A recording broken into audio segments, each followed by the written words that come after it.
All right, thank you for being here for our 12:30 presentation on advanced irrigation solutions.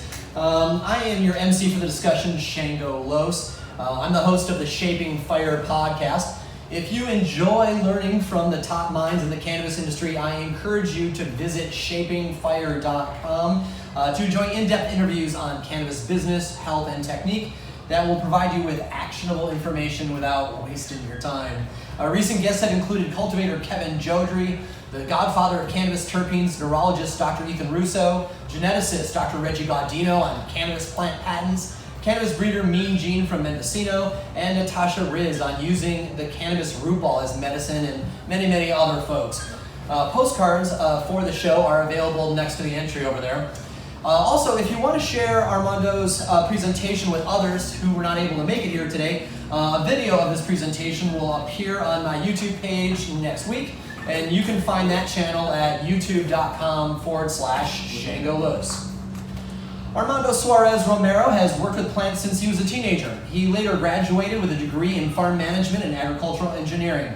Initially, he focused on research at the University of Arizona with variety trials in greenhouse for tomatoes and bell peppers. Armando spent many years consulting with large greenhouses throughout the U.S., specializing in consulting on crop optimization and high-tech irrigation. Armando is committed to using optimal irrigation strategies to realize optimal crop production. Currently, with Grodan, Armando focuses on crop substrate and irrigation systems in the controlled environment agriculture of greenhouses and growing chambers.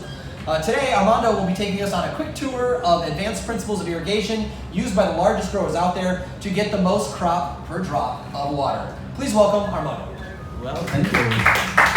That was quite an introduction. I don't even remember ever writing that. So, today, we're basically going to go over several techniques that have been developed over the decades. Armando, if you don't go on the stage, I won't be able to put it to YouTube. Do you not want to use the stage at all? All right. All right. There you go. Can you still see me though? Yeah. All right. So most of these techniques are not something new. They're something new in cannabis. We're just starting really to use them, but they derivate from 45 years of experience in the vegetable market. So the agenda for today, it's really simple. It's really going through definitions and concepts, because we may talk about a few things that are not completely obvious for the general population. Particularly the second point, which is plant steering, is like, what the fuck is plant steering? Are you driving the plant, or what do you do? As a matter of fact, you can drive the plant. There's techniques to make them do things. However, they're plants, they're not race cars, and that's why it's called steering, because it's a slow process. To finish, we're going to go over a few concepts on irrigation scheduling and actually how to achieve that steering. So just as the general idea of the presentation is that irrigation is really your cheapest, best bang for the buck when you're talking of steering a plant. You can steer the plant by labor. Pretty much any physical damage or pruning that you do on a plant will have a steering answer, except that it requires a huge amount of labor to do. Same thing with environmental. You can modify the temperature, you can modify the humidity, you can modify the lighting inside a grow room, but those take energy. And energy and labor are your biggest cost. So you want to minimize those. And the best bang for the buck is really irrigation, which is generally just an adjustment on your time clock. So I always get the hard question of how much should I water? Please, people, do not write this down. This is the abomination called Penman-Martin equation. It took the USDA about 40 years to get this one down. It's just to illustrate how complicated that question of how much water should I put. The whole moral of this story is really that you really want to control the temperature. You really want to control the lighting. You really want to control the humidity. Those are the three main factors that influence how much water. And it will depend on how hot, how bright, how humid the room is. Funnily enough, it never depends on where the roots are. The roots of the plant do not influence how much water you put in overall. So the parameters of controlling the root zone are really just the water, the air content, the EC, the pH, and the chemical availability. Any barrier to that water absorption. The big ones are really what's happening in the canopy environment from the Penman-Monteith equation that we just saw before. I'm going to talk very shortly on pH, and it's just because, and this is actually not related to the discussion today, but people keep asking the question about pH. In a well-drained system, in hydroponic system, pH does not matter. Because if you put fresh solution every time and you manage to have the system renewed all the time, the pH that you put at the dripper is really the only thing that matters. The pH that you get at the bottom does not really influence the rest. Now, if you recirculate, yes, pH is important because you're putting back that solution and then you need to control pH. But on a drain to waste system, pH does not matter. So what you really see on pH when you measure pH at the outlet, it's really what the plant is taking up. So depending on what the nutrient the plant is uptaking, you will have a modification on pH, and that's really what people are reading. But it does not mean anything else. So in veg, generally you will get more absorptions of nitrates, phosphates, sulfates, and this will actually raise the pH. In flour, you will get more absorption of calcium, potassium, magnesium, and you will have the pH going down. But that means that the plant is actually actively feeding. So all those pH swings only mean one thing: feed me more. Which means that you need to concentrate more on EC. The amount of salt that you're putting are actually more important than the pH. Now let's talk about water. Water in a substrate and how it moves. So what you need to understand of water is that, what you need to understand of substrates is that they're generally a mix of different size holes within a solid matrix. So the water will have a tendency to go into the largest holes first and follow the path of least resistance, followed by gravity. So the main force when you put water inside a container or a pot of pretty much any media out there, it will literally go through the biggest holes first and try to find its way to the bottom of the pot. Again, when you put water into something, that something is not empty, it's full of air generally. So water and air are actually fighting for the same space. In a pot, generally, that means that you're going to see bubbles at the bottom, at the top. When the water is trying to go down, the air is trying to go up and escaping. So, but the main force at that point is always gravity. When water encounters a barrier at the bottom of the pot, it tends to accumulate. It's called the interface effect, where water literally pulls at the bottom. You will notice that before it drains, water will actually literally accumulate in the form of a conical or a cone shape. That's why you see in many pots all the roots generally at the bottom, because the roots are following the water. Now, let's imagine you stop the irrigation right when that happens. The water has not yet run off out of the pot. What is it going to happen? Well, now you get a different force acting on that water. That force is the capillary forces in whatever substrate you're using.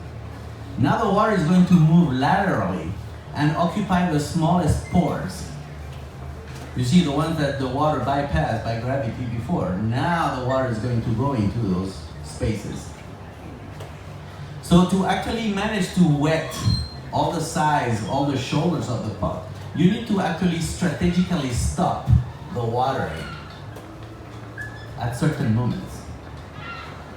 If you don't do that, water just runs off. And molecules of water have the weird ability that they want to actually stay together. So once the water beats that interface layer, it will actually pull the water from the container out.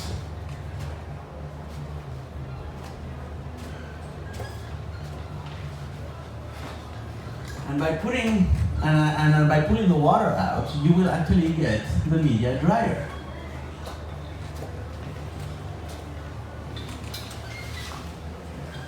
So all the irrigation scheduling is about playing that effect between that forced drainage, which by the way not only takes water with it but also takes salts with it, and strategic stopping of irrigation to actually be able to wet the entire volume. So then we get into the watering paradox, where by putting more water into the pot, you actually make the media, the substrate, drier. And I know it sounds completely counterintuitive, but yes. So if you start draining and the pot is not yet completely wet, you will have to put incredible amount of water, like 10 times the amount of water, to be able to wet that pot completely. Remember, here we're talking about medias that are very, very free draining. If you're talking of peat moss or some grades of cocoa, you will achieve this wetting effect a little bit easier. But they all have their own set of problems that if you put too much water, now they're waterlogged. So basically every substrate has a slightly different reaction to this effect. But these generalities are pretty much across the board. So if you only have to remember one slide of the entire talk, this is probably the key one. So by having short watering events, you prevent the drainage that we were talking about. So you're going to accumulate water in the pot. But because you have no escape for the salts, you're also going to raise the EC in the pot. Now, if you have the exact same schedule, but now you put longer waterings, you're going to achieve the runoff. So you're going to achieve a drier pot, but you're also going to flush the salts. So you're also lowering the EC. So you're lowering the water content and lowering the EC. Now notice there's several ways to schedule the irrigation, and not only how long every irrigation event is, but also how frequently you put the irrigation event. And it's actually really on the frequency that you vary the overall amount of water. It's actually much better to put shorter irrigation events very often than one long irrigation event very seldomly. So if you put more watering events, you're going to put more water overall. So you're going to lower the EC and raise the water content. Same thing, if you cut irrigation events, you put less water overall, so your water content just goes down. Rewetting. I bet all of you, even when you were 5 years old, realized that it was easier to wet a wet sponge than a dry sponge. Same thing when you're watering pots, it's easier to actually irrigate a pot that is not yet completely bone dry than a pot that is completely bone dry. So the rewetting ability of the substrate is also very important. You never really want to go under a certain level of water, otherwise it's very difficult to re-wet. So ideally, when you irrigate, that's something else that you need to take in account, is to keep the sting as steady as possible to be able to re-wet it, because if it gets too dry, it's almost impossible. So this is the illustration of what happened when you put too long of irrigation. Does this thing has laser? Oh yes, it has laser. So here you have very long irrigations that were put on, and well, guess what? All the roots are on the bottom. Well, if you go with very short irrigations very often, and you may notice that these two may actually have the same amount of water overall. So it also has the effectivity of your irrigation scheduling, influence also how much water you're going to put and how much fertilizers you're going to consume and drain down into the waste stream. So here, this is what it's supposed to look like, with roots all over the place, even at the top. So now, plant steering. Vegetative growth. So let's dispel a misnomer here. For many years, the cannabis industry has been using the word vegetative to refer to the vegetative stage, to refer to the photoperiod where the plant is never induced to flower. In this presentation and for most steering discussions, we're going to use the word vegetative as really the production of leaf and stem, which granted, that's mostly what you do in the veg phase. But guess what? Even after you flip the plant, your first 2 or 3 weeks, you're mostly still building canopy. You're still mostly creating stems and leaves. So I would almost argue, you know what? The vegetative phase really ends at your 2nd or 3rd week of flower. But you have several plants that if you keep them too comfy, if you keep them too comfortable, you may have remarked that as growers, they're still very leafy. They're still very dark green. The leaves are fat, the stems are fat, and they produce little teeny tiny nugs. That is actually a plant that even that has been induced to flower, it's still very vegetative. It's still hormonally induced to produce and put all of its energy into the production of stems and leaves. But remember, here you're trying to produce flowers, so I would say squeeze them bitches. You have to stress them a little bit. So plants generally react to stress, environmental stress, like drought, like cold. In the case of the cannabis plant, it's basically a photoperiodic reaction that indicates to the plant that winter is coming. So generally, right about in nature, right about around the equinox, the fall equinox, where the day and the night are pretty much the same length, that's when normally the cannabis plant is induced to flower. So all those hormonal reactions are actually created by environmental stresses. So, and now the plant is induced to move the sugars that it produces into the reproductive system. It's essentially, hey, I'm dying, I need to reproduce as quick as possible and get done with this, and no longer putting the sugars in the leaves. So this is called generative growth, also called reproductive growth, and it's essentially the opposite of the vegetative growth.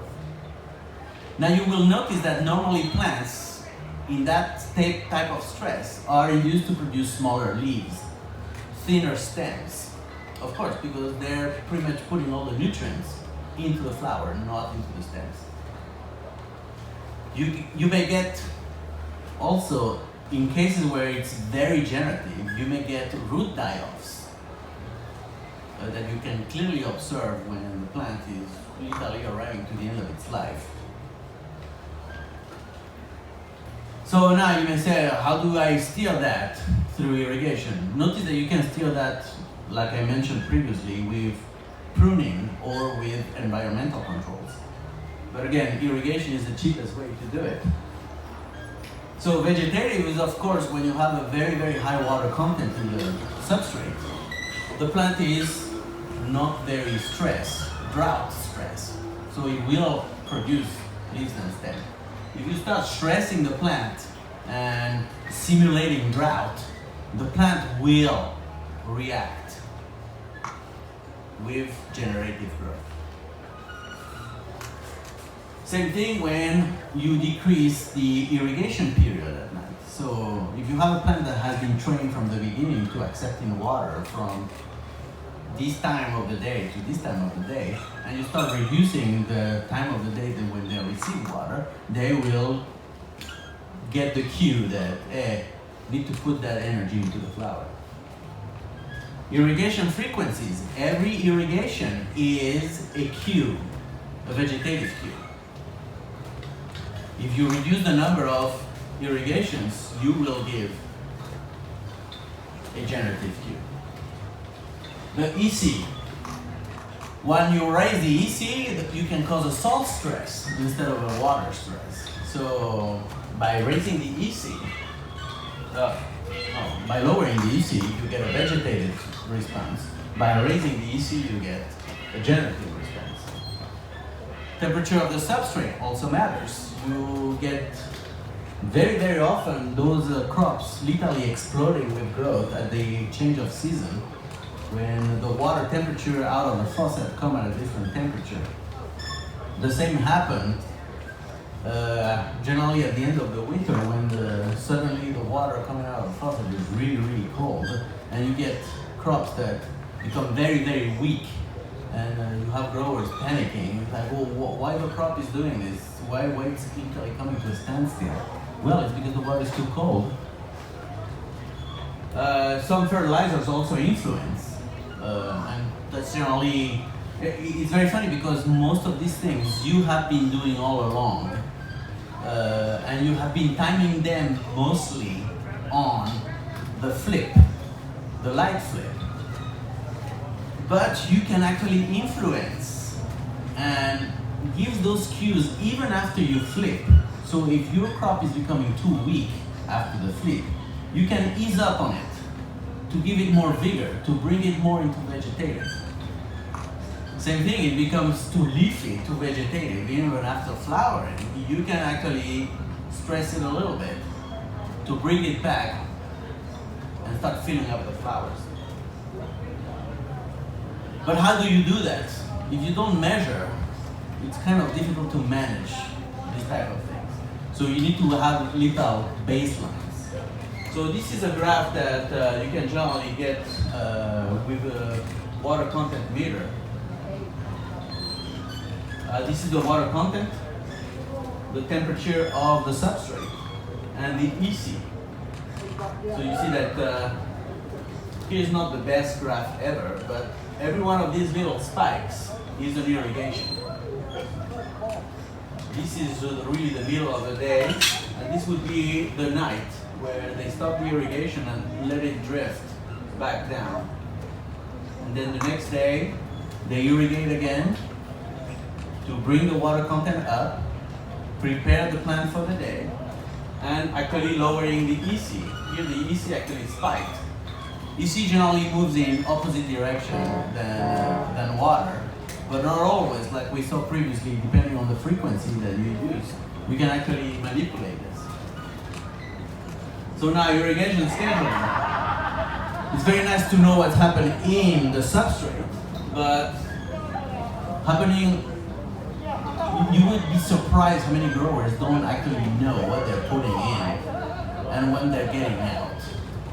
Something as basic as putting a couple of pots or a couple of blocks on top of a tray and collecting the runoff, measuring the volume of the runoff, measuring the volume of how much water you're putting, measuring the pH, measuring the EC of both the inlet and outlet. Those are basic measurements. I would think every grower should actually have at least an idea of how much water they're putting in and how much water they're putting out.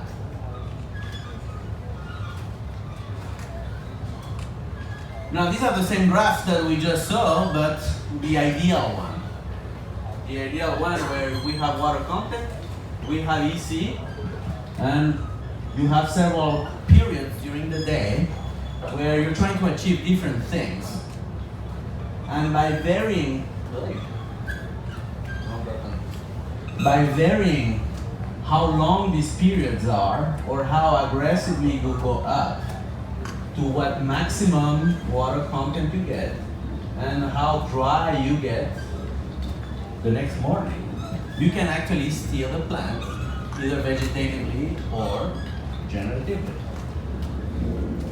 So the first period is really the period where you try to get the water content up. You're not draining. You're putting very, very short irrigations to increase the water content, but you're also increasing the EC. You're not allowing any drainage. At one point during the day, you're allowing the drainage, the runoff that we were talking about, to control EC. So the control point is really the EC here. You're also achieving your maximum water content for that day when you induce runoff. And then most of the irrigations that you're going to put after that are really not going to achieve much except maintaining steady state. Then you stop the irrigation and you let it drift in the afternoon and then during the night. And you see that if you have very constant, particularly you can achieve that in grow rooms where you have very constant temperature and humidity control, you have very predictable dry downs where you're going to actually know exactly almost where you're going to be the next morning. And then you have the same strategy going over several days, where you can either go up little by little or every day, and if you increase the water content day after day, you actually get a vegetative response. If you start going down, you achieve the opposite effect. You get a generative response.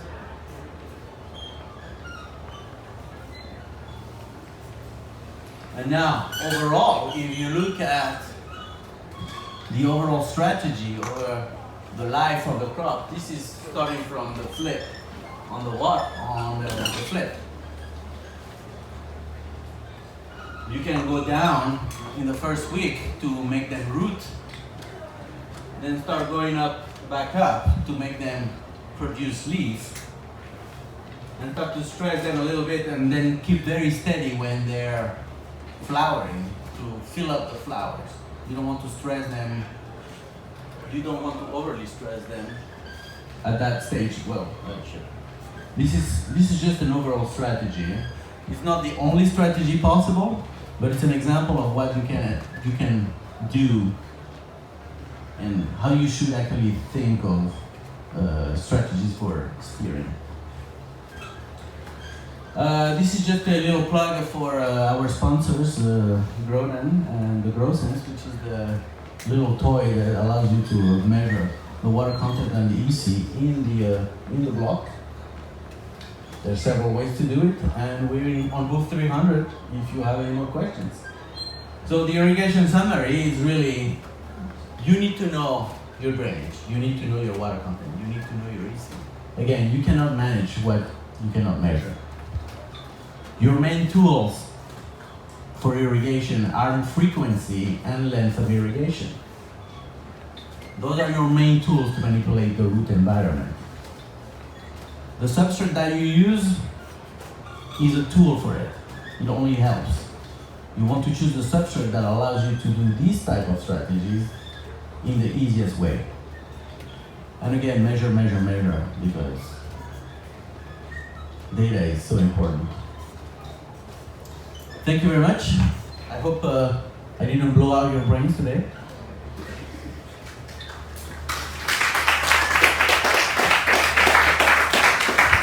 Do we have time for questions? Yes, absolutely. We've got about 8-10 minutes. So, some questions. You know you have them. Fantastic. What did I tell you about pH? Somebody I was missed going to that ask part. the question. Yeah, I was just wondering about the pH. I wasn't, I didn't see anything on it.